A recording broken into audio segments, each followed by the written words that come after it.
She promised a debt of blood, and now the alien vampire says it's time to repay me. The Awakening, Captain. Ethan Graves adjusted his helmet's headlamp as he descended into the ancient cavern system beneath Chronos 7's crystalline surface. The mining survey had turned into something far more intriguing when his geological scanner detected hollow chambers deep beneath the moon's crust. Chambers that predated human colonization by millennia. Control, this is Graves. I'm approximately 2 clicks down. The architecture here, it's not natural. His voice echoed through the comm system back to the orbital station. The walls around him weren't carved stone or metal, but something that seemed to pulse with a faint bioluminescence like veins carrying dying light. His boots crunched on debris that might have once been technology, now reduced to crystalline fragments. The deeper he went, the more the air itself seemed to thicken with an oppressive weight that his environmental suit's sensors couldn't quantify. Then he saw it. A doorway sealed with metal that gleamed like liquid mercury, covered in symbols that hurt to look at directly. The seal had been broken from the inside. Beyond the threshold lay a chamber that defied description. Chains of the same alien metal hung from the ceiling like silver waterfalls, and at their center, suspended 3 feet above the ground, hung a figure that made Ethan's breath catch in his throat. She appeared humanoid, but her skin held an ethereal pallor that seemed to absorb light rather than reflect it. Her hair cascaded in midnight waves, and even unconscious, there was something regal about her bearing. More concerning were the wounds. Deep lacerations covered her arms and torso, weeping, a substance too dark to be human blood. The chains weren't just restraints, they were siphoning something from her, feeding it into conduits that disappeared into the chamber walls. Jesus, Ethan whispered, his hand moving instinctively to his sidearm. Every protocol screamed at him to report this discovery and wait for a full xenobiology team. But those wounds were fresh, and whatever process had kept her suspended here was clearly killing her. He approached cautiously, scanning for any defensive systems or traps. The chains were secured by locks that resembled organic growths more than mechanical devices. His plasma cutter made quick work of them, each severed link releasing a sound like a dying scream. The moment the final chain parted, her eyes snapped open, not the whites and iris of human eyes, but orbs of pure obsidian that reflected his helmet light like black mirrors. She dropped to the chamber floor with impossible grace, landing in a crouch that suggested coiled strength despite her obvious injuries. You. Her voice carried harmonics that resonated in his bones. She spoke in perfectly accented standard, though her lips barely moved. You freed me. Ethan kept his plasma cutter ready but didn't raise it. You were dying. I couldn't just leave you there. She straightened slowly, and he realized she was taller than he'd initially thought, nearly 7 feet of lean, predatory elegance. When she moved, it was with a fluid precision that reminded him of apex predators from Earth's ancient past. Dying? A sound that might have been laughter escaped her throat. No, little Starwalker. I was being drained, fed upon, made to fuel their machines of war. She gestured at the broken chains with contempt. For 700 of your years, I have hung in those bonds. 700 years. The implications hit him like a physical blow. What are you? Instead of answering, she stepped closer, and Ethan caught a scent like ozone and copper pennies. Her obsidian eyes studied him with an intensity that made him feel exposed despite his armor. I am Vexalia of the Sanguine Throne, last daughter of the Night Court, and you, brave fool, have just changed the fate of 2 species. She reached out and touched his helmet's faceplate with one pale finger. A blood debt is owed. One day I will return. Before he could respond, she simply wasn't there anymore. His suit's motion sensors showed nothing, but the chamber felt different, empty in a way that suggested profound absence. Ethan stood alone among the broken chains, wondering what he'd just unleashed upon the galaxy. Part 2. The Hunting Begins. 6. Months after the incident on Chronos 7, New Geneva Colony had become a place where people locked their doors after sunset, and children were escorted everywhere in groups. The official reports blamed wildlife predation, despite the colony being established on a moon with no indigenous life forms larger than crystalline moss. Security Chief Marcus Kane stood in the colony's command center, studying the latest incident report with growing unease. That's 12 disappearances in 3 weeks, Governor. All of them during night shifts, all of them leaving behind. He gestured helplessly at the datapad. Nothing. No signs of struggle, no blood trails, no bodies. Governor Patricia Wells rubbed her temples, feeling every one of her 63 years. The company's breathing down my neck, Marcus. They want answers, or they want a new administration. What about the survivor testimonies? That's where it gets weird. Kane pulled up witness statements on the main display. The few people who've seen anything describe a woman. Pale, tall, moves like she's floating. Security cameras malfunction. When she's around, not destroyed, just they stop working. Dr. Rebecca Thorne, the colony's chief medical officer, looked up from her analysis station. The blood work from the crime scenes is what's really troubling me. There are trace amounts of an unknown protein compound at each location. It's not from any known species in our databases, and it seems to break down the moment it's exposed to standard atmospheric conditions. Wells felt a chill that had nothing to do with the command center's climate control. You're suggesting we're dealing with an unknown hostile alien species? I'm suggesting we're dealing with something that treats humans as a food source, Thorne replied grimly. The meeting was interrupted by an urgent chime from the communications array. Lieutenant James Park, barely out of the academy, turned from his station with wide eyes. Governor, we're receiving a priority transmission from Captain Graves aboard the survey vessel Meridian. He's requesting immediate permission to dock, and he says he has information about our situation. Wells exchanged glances with Kane. Graves had been incommunicado since his survey mission to Kronos 7, filing only the most basic reports and refusing extended debriefings. His ship had been detected on the colony's outer sensor grid 3 days ago, but he'd maintained radio silence until now. Put him through, Wells ordered. Ethan's face appeared on the main screen, and Wells was struck by how much he'd changed. The easygoing survey pilot she remembered had been replaced by someone who looked like he hadn't slept in weeks. His eyes held a haunted quality that immediately put her on edge. Governor Wells, I need to speak with your Security Council immediately. What's been happening in your colony? It's connected to what I found on Kronos 7. Captain, you were ordered to submit a full report on that mission 6 months ago, Kane interrupted. Instead, you filed a standard geological survey and went dark. Ethan's laugh held no humor. Because who would have believed me? But now she's keeping her promise and people are dying because I was too much of a coward to warn anyone. She? Dr. Thorne leaned forward. Captain, are you referring to the entity responsible for our recent incidents? Entity. Ethan shook his head. She's not an entity, Doctor. She's a queen, and she's not hunting your people. She's protecting them, which means something worse is coming. Before anyone could respond, every light in the command center flickered and died. Emergency power kicked in a second later, bathing everything in red illumination. In that crimson glow, a figure materialized in the center of the room as if she'd stepped through the walls themselves. Vexalia stood among them, no longer the wounded prisoner Ethan had found. She wore armor that seemed crafted from living shadow, and her presence filled the room like a pressure wave. Her obsidian eyes found Ethan immediately. The dead is called, Starwalker. My enemies have found this place, and your people stand in their path. Wells reached for her sidearm, but found her hand frozen halfway to the holster. It wasn't fear that stopped her.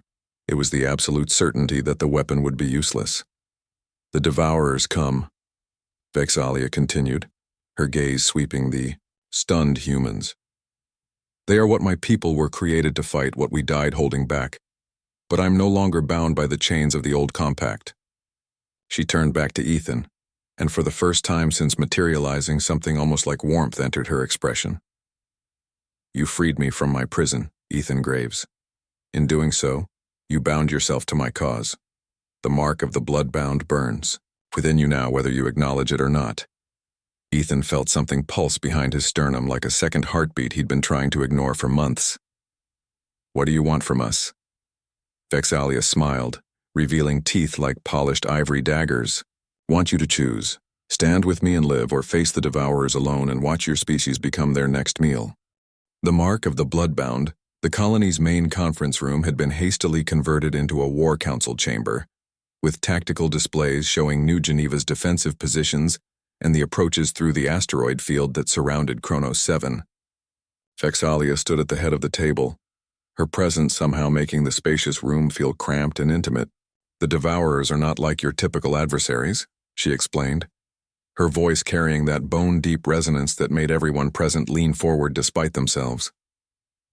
They are a hive mind of sorts, but not in the way your scientists would, understand. Each individual retains consciousness while being bound to a collective hunger that transcends mere survival. Governor Wells struggled to maintain her composure as the alien vampire outlined humanity's newest existential threat. How long do we have?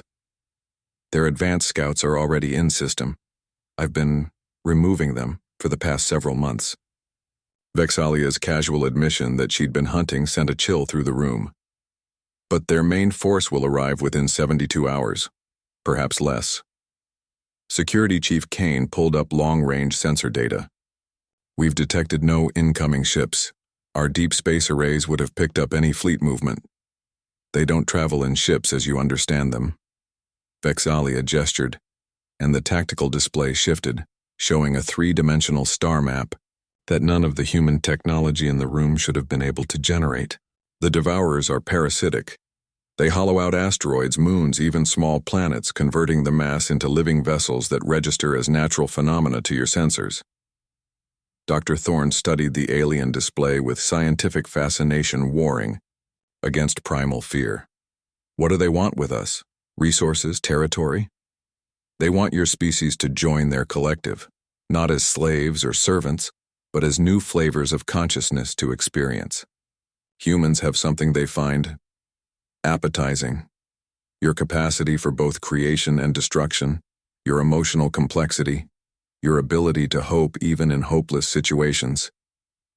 Vexalia's obsidian eyes found Ethan across the table. It's the same quality that allowed one human to look at an imprisoned enemy and choose mercy over protocol. Ethan felt that strange pulse behind his sternum again, stronger now. You keep talking about this mark, this bloodbound thing. What exactly did you do to me? Instead of answering immediately, Vexalia moved around the table with that fluid grace, stopping directly behind his chair. She placed one pale hand on his shoulder, and every human in the room tensed. When you freed me, you didn't just break chains of metal and energy. You severed bonds that had held for millennia, bonds forged in the very fabric of reality itself. Such actions carry weight, create connections. Her fingers tightened slightly on his shoulder. Show them. Show them what? Remove your shirt. The request sent uncomfortable shifting around the table, but something in Vexalia's tone made it clear this wasn't optional. Ethan slowly unbuttoned his uniform shirt and pulled it off, revealing a torso that drew gasps from everyone present. Across his chest, flowing from his left shoulder to his right hip, ran what looked like a tattoo of liquid silver. The design resembled circuitry, or perhaps alien script, pulsing faintly with inner light. It was beautiful and deeply unsettling. The mark of the bloodbound, Vexalia explained. It appears when one of my kind acknowledges a life debt that transcends simple gratitude. You are bound to me now, Ethan Graves, and I to you. Your lifespan will match mine, which is to say you will age very slowly, if at all. Your physical capabilities will gradually enhance to superhuman levels. And in times of great need, she trailed off, looking directly at him. You will share in my nature. You mean he'll become like you? Wells interrupted. A vampire? Vampire. Vexalia seemed to taste the word. Your mythology is surprisingly accurate, if limited. Yes, in times of great need he will require blood to sustain himself. He will gain my strength, my speed, my resistance to damage. But he will also share my hunger, my instincts, my need to hunt. Lieutenant Park, who had been silent throughout the briefing, suddenly spoke up. The disappearances in the colony. That was you feeding, wasn't it?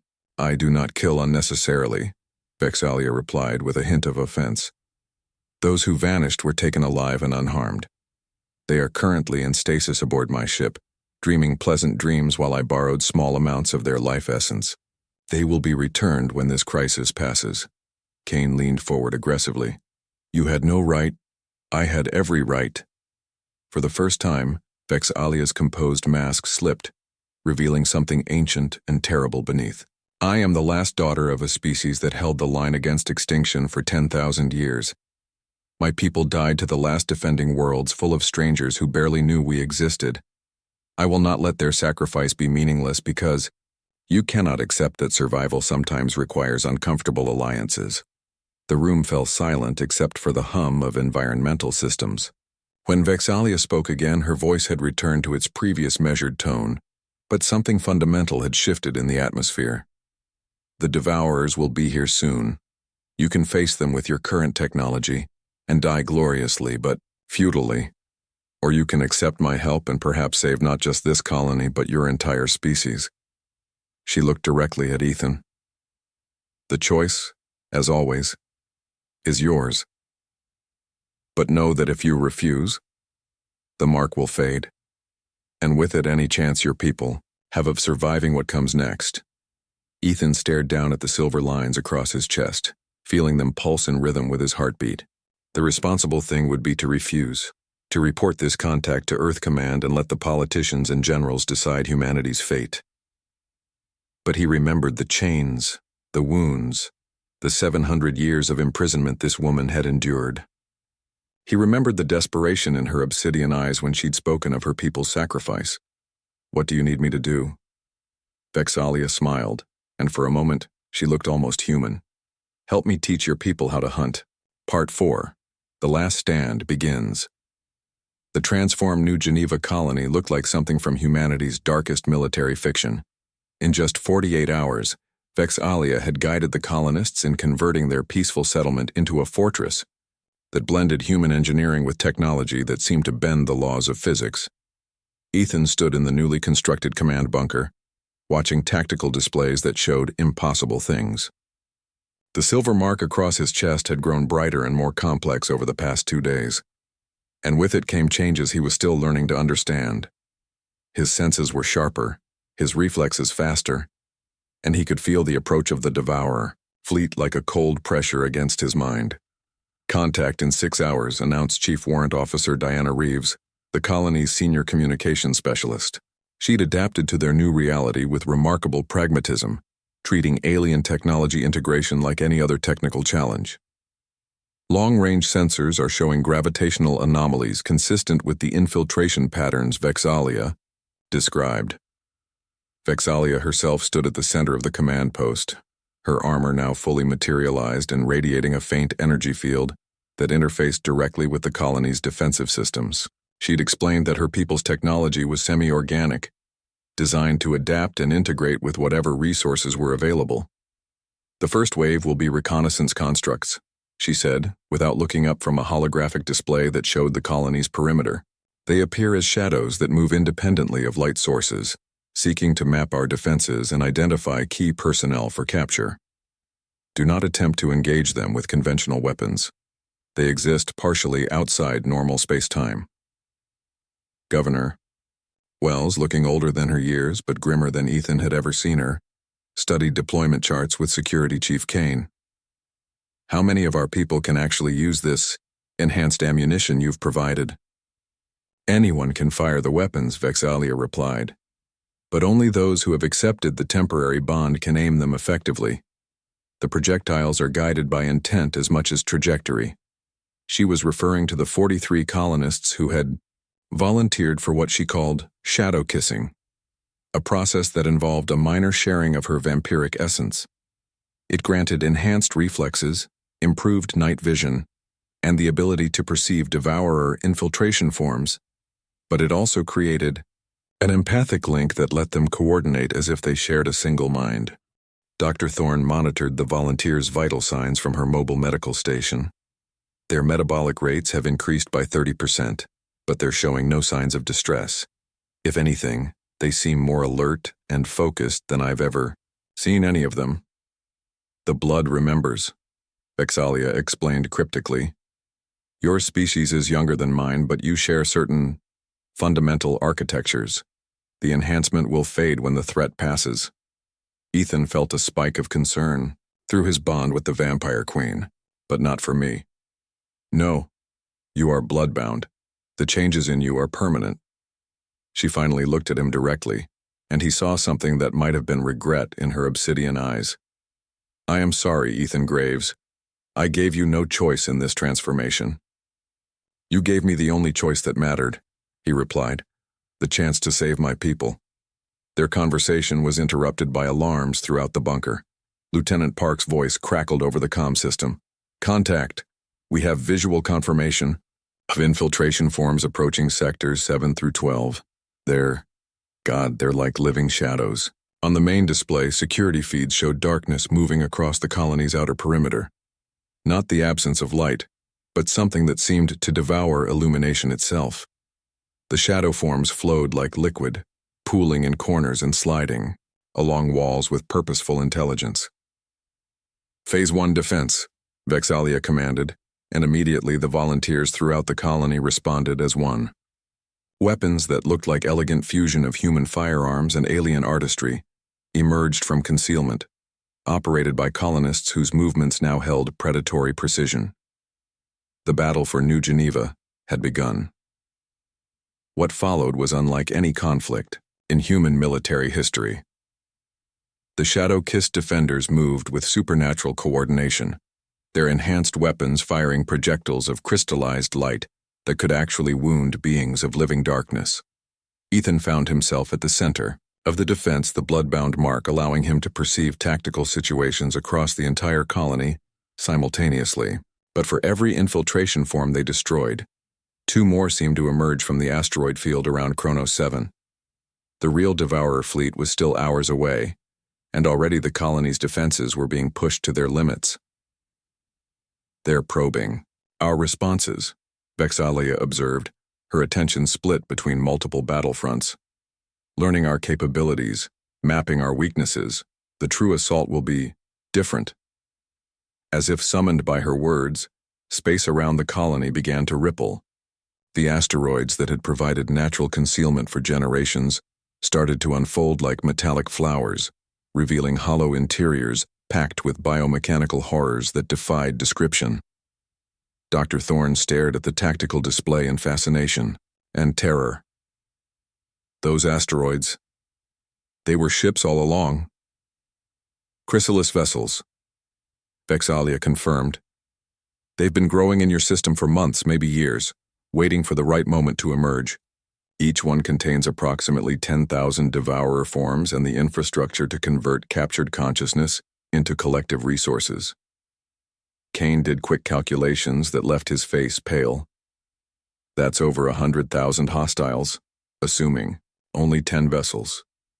I count 47 chrysalis signatures, Ethan reported, his enhanced senses revealing the true scope of the threat. This isn't just an attack on the colony. They're planning to harvest every human consciousness in the system. Vexalia nodded grimly. Which means we cannot simply survive this assault. We must destroy them completely, or they will spread to every human world in your expanding sphere of influence. The weight of that revelation settled over the command bunker like a physical presence. They weren't just fighting for New Geneva colony. They were fighting for the future of human civilization. Then we'd better make sure we win, Governor Wells said with quiet determination. Outside, the chrysalis vessels continued to unfold, blotting out the stars with their organic bulk. The real battle was about to begin. Part 5, Blood and Stars. The battle for New Geneva had raged for 18 hours, transforming the once peaceful colony into a hellscape of twisted metal and strange energies. Ethan crouched behind what remained of the Central Administration building, his enhanced senses tracking 3 separate Devourer assault groups converging on their position. The silver mark across his chest had evolved into something that resembled a living constellation, pulsing with light that seemed to burn from within his very bones. The transformation Vexalia had warned him about was accelerating under the stress of combat, and he could feel his humanity slipping away with each passing hour. "Vex, we can't hold the Central Plaza much longer," he reported through their shared bond, no longer needing verbal communication for most exchanges. Her response came tinged with exhaustion and something that might have been desperation. "The primary chrysalis vessel is preparing to surface. If it completes emergence, it will begin mass consciousness harvesting. Even if we save the colony, your entire species will be marked for collection." Through the tactical network that connected all shadow-kissed defenders, Ethan could see the scope of their situation. 43 enhanced humans against nearly 50,000 devourer forms, with more emerging from the chrysalis vessels every minute. They'd managed to destroy 6 of the smaller vessels, but each victory cost them resources they couldn't replace. Dr. Thorne's voice crackled through his earpiece. "Ethan, I'm reading massive biological changes in your system. Your cellular structure is shifting toward something I don't recognize. How are you feeling?" He paused to consider the question while tracking a cluster of devourer infiltrators moving through the colony's water recycling system. How was he feeling? The honest answer was that he felt more alive than he ever had before, but also less human with each transformation surge. "Like I'm becoming something else," he admitted. "Something necessary."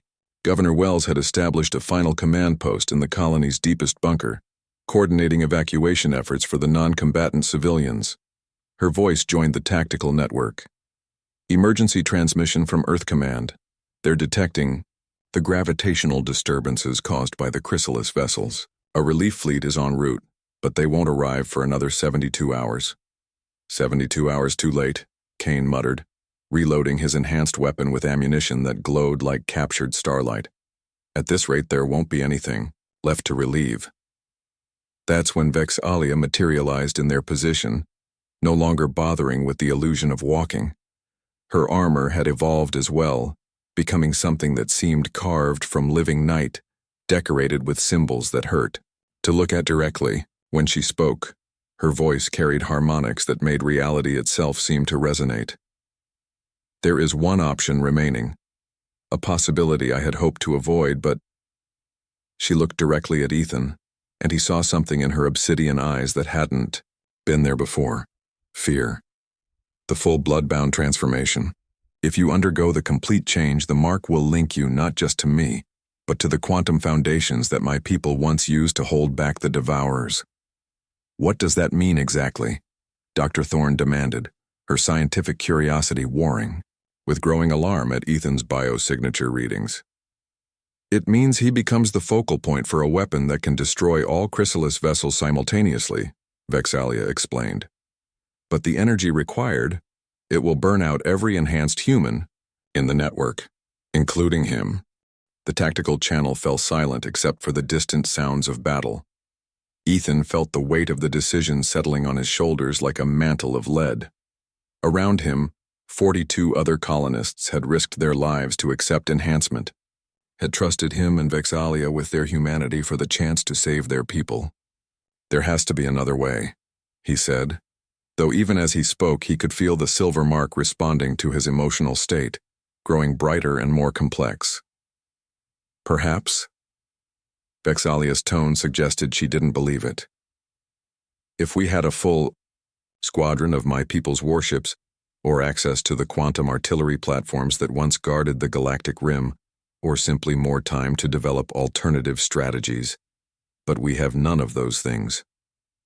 Lieutenant Park's voice cut through their conversation. Massive energy spike from the primary chrysalis. It's beginning surface breach. On the tactical display, they watched as an asteroid the size of a small moon began to unfold like some impossible flower. The structure revealed within defied description, part biological, part technological, and entirely malignant. Energy patterns that registered as consciousness. Harvesting beams began reaching out toward inhabited areas of the system. "It's starting," Vex'ahlia whispered. "Once that vessel fully surfaces, it will begin converting every human mind it can, reach into component parts of the Devourer Collective." Ethan felt the silver mark pulse with increasing intensity, responding to his rising determination. The choice, when it came down to it, wasn't really a choice at all. 43 people had trusted him with their lives. Thousands more had put their faith in the defense he'd helped organize. Beyond that, the entire human species faced extinction. If the Devourers succeeded here, do it, he said quietly. Ethan, no. Dr. Thorne's voice carried genuine anguish. We don't know what this will do to you. We know what not doing it will cost, he replied, already feeling the transformation, beginning as Vex'ahlia placed her hands on either side of his face. Everyone else evacuate to minimum safe distance. This is going to get loud. What followed couldn't adequately be described in human language. The silver mark across Ethan's chest exploded into light that seemed to exist in more dimensions than normal space could contain. Every shadow-kissed defender throughout the colony began to glow with similar radiance as the quantum network activated, linking their enhanced biology into a single weapon of impossible scope. Ethan felt his consciousness expand until he could perceive every devourer form in the system, every chrysalis vessel, every harvesting beam reaching toward human minds. The network focused through him like light through a lens, building toward a release that would either save his species or destroy everything they'd fought to protect. In the moment before the weapon fired, Vex'ahlia's voice whispered through their bond. Thank you, Ethan Graves. You have given my people's sacrifice meaning. The light erupted outward from New Geneva Colony, washing across the asteroid field in a wave of pure, cleansing energy. Every devourer form it touched simply ceased to exist, not destroyed but rather edited out of reality itself. The chrysalis vessels collapsed inward as their biological components were reduced to their constituent quantum elements. When the light faded, Ethan was still standing, though the silver mark had spread across his entire body in patterns that resembled star charts from impossible constellations. He was no longer entirely human, but he was alive, and through the fading network he could sense that most of the other enhanced defenders had survived as well. Space around Kronos 7 was empty except for drifting cosmic dust and the relieved chatter of incoming Earth Command vessels. Vex'ahlia stood beside him, her armor now showing cracks that revealed something like starlight beneath. The debt is paid, she said simply, though I suspect this is not the end of our partnership. Ethan looked up at the stars, feeling their light in a way he never had before, and realized she was probably right. The galaxy was a dangerous place, and humanity had just announced its presence to forces that viewed entire species as resources to be harvested. But they'd also proven that some things were worth fighting for, and that the bonds forged between unlikely allies could reshape the very foundations of reality. The age of human expansion into the cosmos had truly begun, and they would not face it alone.